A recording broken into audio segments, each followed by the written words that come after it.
satu serikat pekerja melakukan sweeping buruh ya, untuk ngajak gitu. Jadi ada bukti kan, jadi bukan sekedar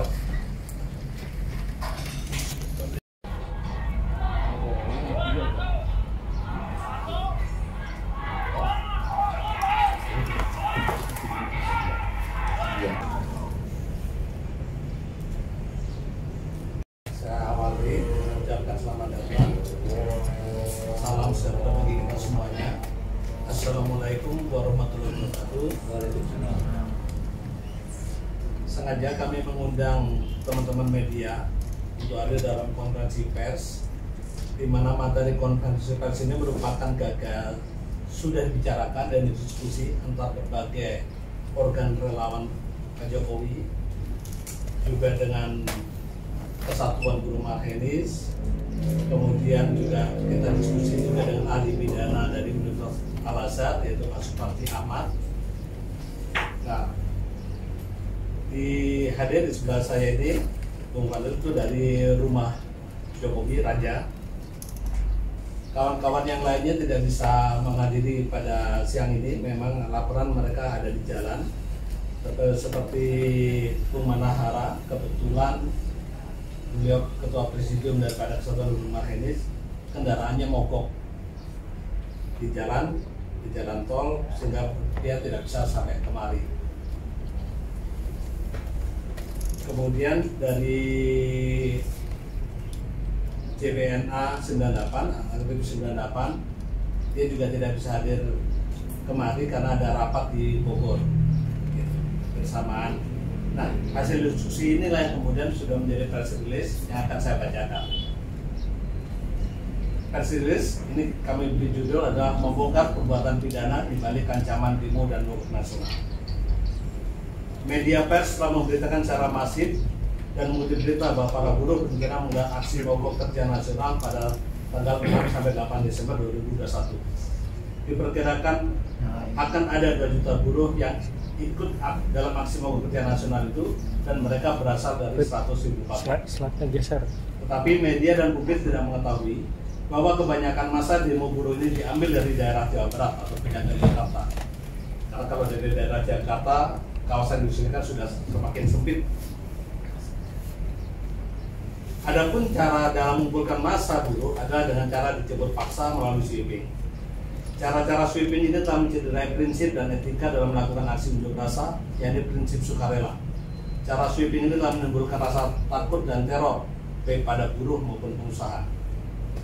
Mencermati pengumpulan massa buruh dengan cara sweeping ke pabrik-pabrik yang sedang operasional, bahkan sampai terjadi perusakan pabrik dan kekerasan yang dilakukan oleh massa serikat buruh tertentu, seperti yang terlihat dalam video yang kami tayangkan tadi, itu ada termasuk perbuatan melawan hukum dan merupakan praktek teror baik kepada buruh yang sedang bekerja maupun kepada pengusaha pemberi kerja. Perbuatan tersebut melanggar prinsip aksi massa demo buruh, di mana partisipan aksi buruh dilakukan secara sukarela, damai dan tidak melakukan kekerasan.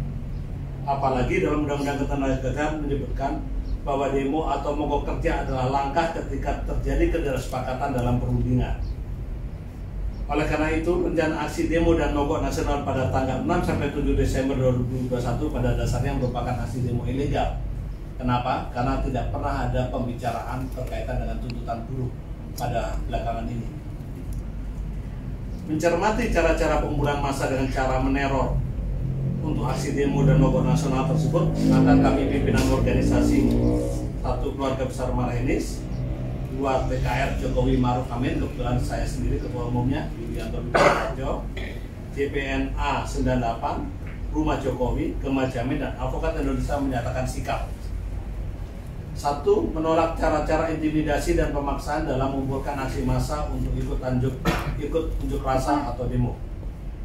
2. Menolak sekaligus mengutuk aksi sweeping ke pabrik-pabrik yang sedang operasional yang dilakukan oleh serikat buruh dalam rangka mencari peserta aksi untuk unjuk rasa atau demo buruh.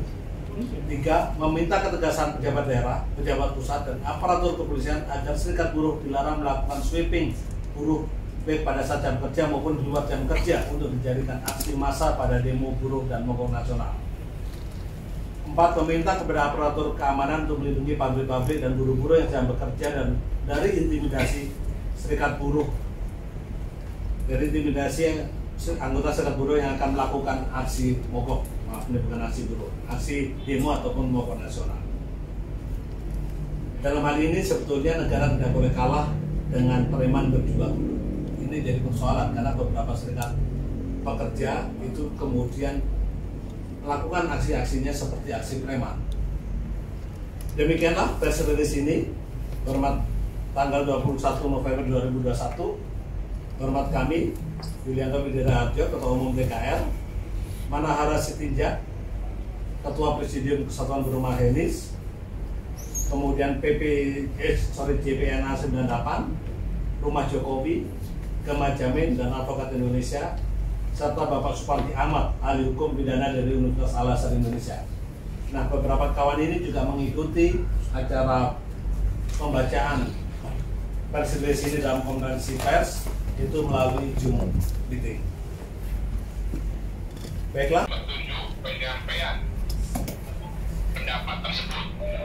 Yang ketiga, kalau yang terjadi dalam proses penyampaian pendapat tadi dilakukan dengan cara sweeping, dan di dalam sweeping tadi itu ada upaya pemaksaan masuk ke perusahaan, kemudian masuk ke kantor, dan kemudian memaksa buruh untuk ikut aksi.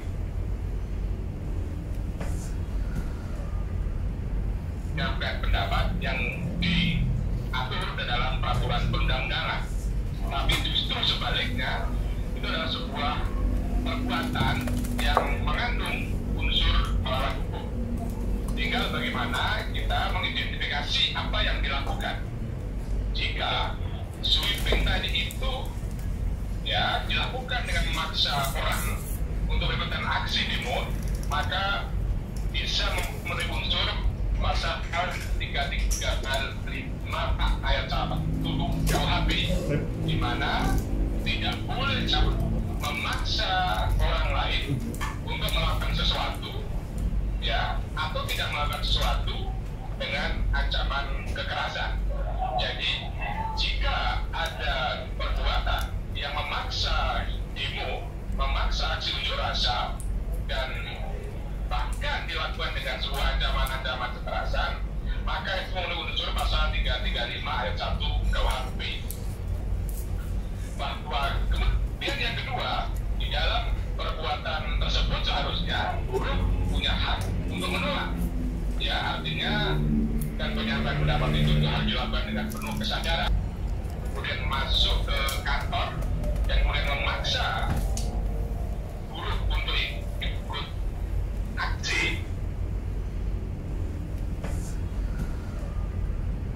Menyampaikan pendapat yang diatur dalam peraturan perundang-undangan, tapi justru sebaliknya itu adalah sebuah perbuatan yang mengandung unsur melawan hukum. Tinggal bagaimana kita mengidentifikasi apa yang dilakukan. Jika sweeping tadi itu ya dilakukan dengan memaksa orang untuk, jika yang bersangkutan itu melakukan perbuatan memasuki perusahaan, masuk ke pabrik, masuk kantor, ya, dan dengan cara paksa tanpa izin, maka bisa memenuhi unsur, ya, pasal 167 KUHP yang pada intinya adalah larangan untuk masuki pengarang orang lain tanpa izin. Kemudian jika ada perbuatan lagi, misalnya bahwa yang bersangkutan itu ketika masuk pekarangan, masuk perusahaan, masuk pabrik tadi itu merusak barang milik orang lain, maka itu juga termasuk bagian dari perbuatan pidana, di mana ancaman hukumannya maksimal bisa sampai 2 tahun 8 bulan penjara.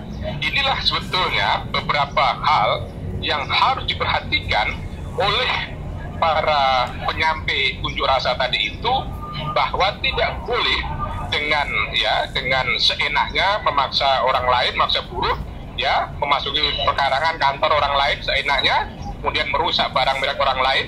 Itu adalah sebagai suatu perbuatan yang dikualifikasi sebagai perbuatan pidana. Harapannya bahwa apa yang terjadi pada beberapa hari yang lalu itu ada tindakan yang tegas.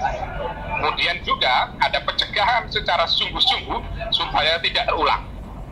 Diharapkan polisi, aparat penegak hukum menciptakan satu kondisi agar tidak terulang lagi perbuatan sweeping, tidak terulang lagi perbuatan memaksa orang lain, tidak ada lagi perbuatan merusak barang-barang orang lain atau kemudian memasuki pelarangan orang lain dengan paksa. Karena itu ada konsekuensi hukumnya. Jadi jangan kemudian mendasarkan pada bagian dari upaya membela hak bisa dilakukan dengan secara sewenang-wenang, bisa dilakukan dengan seenaknya. Tetap semuanya harus ada aturan hukum, ada pedoman yang dilakukan. Itulah dalam pandangan saya dalam rangka untuk mencegah terjadinya sweeping dan dalam rangka untuk menciptakan sebuah penyampaian pendapat yang betul-betul tertib, betul-betul produktif dan tidak kontraproduktif. Sekali lagi, saya menggarisbawahi, mengapresiasi upaya pembelaan hak dari para buruh, tetapi juga harus memperhatikan hak orang lain, memperhatikan hak dari perusahaan, di mana bahwa semuanya sama-sama buruh butuh kelangsungan hidupnya, perusahaan butuh kesinambungan perusahaannya. Disitulah kemudian mencari titik temu. Tidak boleh kemudian masing-masing memaksakan kehendak. Harus cari mekanisme yang betul-betul bisa memediasi kepentingan bersama, adanya kelangsungan, adanya kesinambungan antara kedua belah pihak, baik buruh maupun perusahaan tadi. Saya kira demikian sebagai pandangan dan pendapat atas aksi yang terjadi berkaitan dengan sweeping yang kemarin, dan harapan saya itu tidak terulang lagi dan mudah-mudahan menyadarkan bahwa perbuatan tadi adalah tidak dibenarkan secara hukum. Demikian. Assalamualaikum warahmatullahi wabarakatuh. Halo. Akhirul kata, wabillahi taufiq wal hidayah. Wassalamualaikum warahmatullahi wabarakatuh.